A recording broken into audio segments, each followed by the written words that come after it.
between the Heat and the Celtics, and that is where we begin today's show with our game of the night. Celtics hosting the Heat for Game 4 of the Eastern Conference Finals. Heat up 2-1.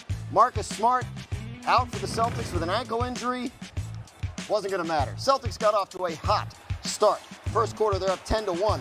Off the miss by Max Strus. Jason Tatum secures the rebound and takes it down the floor for the layup. Celtics up 11. Just under 6 minutes remaining now. Strus turns it over. They're going to go all the way down the floor. White dishes it to Tatum for the dunk, puts the Celtics up 13. Great pass. Great finish. The Heat missed their first 14 field goals, the longest such streak to begin a playoff game in the last 25 years. Second quarter, Celtics leading by 18. Tatum drives and finishes off the glass. Take another look at this drive and finish by Tatum. Celtics up by 20 points. Under 7 minutes left in the second quarter. Off the assist from White, Tatum fighting for the layup. He finished with 24 points in the first half. Celtics were up by 24 at the break. Third quarter, Celtics leading 65-37. White finds Tatum, who spins and hits the fadeaway off the glass. Tatum blocks Victor Oladipo from behind. This is later in the third quarter. Everything was going the Celtics' way. 4.5 left in the third. Tatum with the block on Oladipo. Peyton Pritchard takes it down the floor, finds Jaylen Brown for the layup.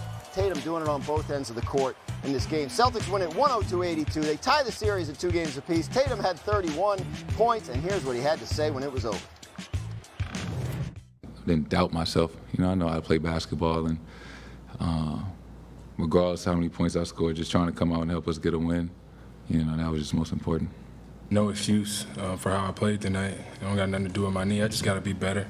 Will be better. I'm not too worried about it. Miami's starting 5 combined for just 18 points in this game. That is the lowest total ever in a playoff game since we've been tracking starter production. Victor Oladipo outscored the entire starting 5 by himself off the bench. First time that has ever happened in a playoff game. So, we want to talk about this, as I mentioned, with our JJ Redick and Kendrick Perkins. Perk, how does Miami show up at Game 4 and do something like that where the starters only score 18 points? How does that happen? Well, first of all, they struggle in half-court sets. I want y'all to think about this for a second. The Boston Celtics shot 39% from the field, 23% from 3, and won the game by 20. Jaylen Brown was 5 for 20 from the field. Look, if you don't turn the basketball over against the Miami Heat, you could beat them. But here's the other thing. Who's the second best player on this team? It's Bam Adebayo. And he has been struggling. He's been asking for people to give him his respect. In these Eastern Conference Finals, he's averaging 14.7 rebounds and 7 rebounds and 3 blocks. When they played 2 years ago in the Eastern Conference Finals, he averaged 22, 11, and 5. Unless Bam decides to show up and be consistent, the second best consistent player on the Heat team, they're going to lose this series. I got them losing anyway, but listen, Bam has to show up to the party and be consistent throughout this series, and he hasn't. Yeah, I mean, look, they're probably going to lose if Tatum can play the way he played in Game 4. JJ, I mean, you're looking at Tatum last night, and, I mean, he looked a lot better, obviously, and did in Game 3. Is this what we can expect to see from him going forward? Well, at times it feels like the experience is a little bit of a roller coaster. I'll give you some context here. He's played in 48 games since the last time he lost back-to-back games. And coming off a loss during that 48-game stretch, he's averaging 32 a game on 51% shooting. Can he please do that after a win? That's what we all need to see. And that's honestly what top 10 players do. He's had some great stretches, and he's had some back-to-back games. But for them to close out this series, he's got to be fantastic. And to your point, Perk, on Bam, sometimes it looks like he's looking for permission to be aggressive. There were so many times last night where he had one-on-one like he did in Game 3 when he was very successful, and he wasn't able to score. Sometimes he didn't even shoot. I got to give Al Horford a lot of credit. Bam killed him in Game 3, shot 6 for 7 against him as the primary defender. I thought Al Horford had the best 5-point game I've seen in a long time. He was all over the floor last night.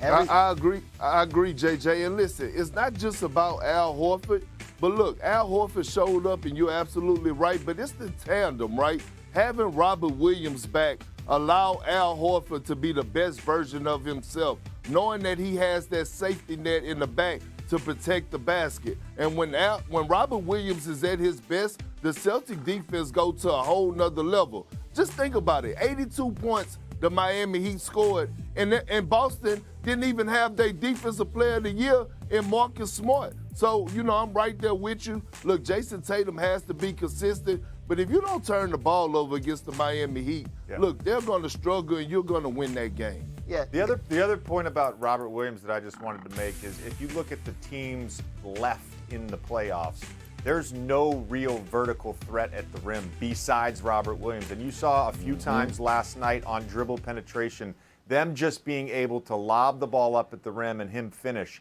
That's something that the other teams do not have. And he unlocked something in the half court a little bit for them, not only with the lob threat, but his offensive rebound. He had a number of putbacks last night. I thought he was great, and hopefully, I know he was limping towards the end of the game, but hopefully he's available for Game 5 and going forward. So, obviously, the Celtics are a lot more, as you guys are discussing, than Tatum. But, JJ, I did want to follow up on your comment about Tatum and his inconsistency game to game. If it's going to be like that with him, can the Celtics win a championship if he's in and out like that from game to game? Well, so far they've gotten by with a certain level of inconsistency. And look, I'm not saying that Jason Tatum has to shoot 50% from the field every night. It's more about combining aggression with good decision making. And there's been a few games during this playoffs where I thought his decision making has been subpar. And on top of that, he hasn't shot the ball well. And those games are really the games that have hurt the Celtics. Perk, we're down to a best-of-3 now in this series. Who has the edge?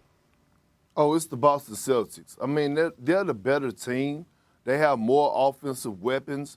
You look at them winning that game last night without Marcus Smart. And Jaylen Brown shot 5 for 20. Look, again, the Heat struggle in the half-court set. You take care of the basketball. I believe Jason Tatum has found his stride. I agree with JJ Redick. Look, he has to put consecutive games together where he's not going 3 for 14 one night and then having a 30-point night the next night. So I think Jason Tatum is going to have one of those follow-up games in Game 5, which I feel like the Celtics are going to close it out in 6.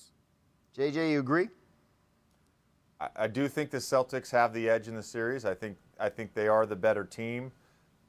It's hard to sort of count the Heat out in terms of getting one more game, but whether it goes 6 or 7, I think the Celtics are going to win this series. All right, we'll continue to follow that along. The Western Conference tonight, Eastern Conference Game 5 will be tomorrow. We're going to go to the NFL.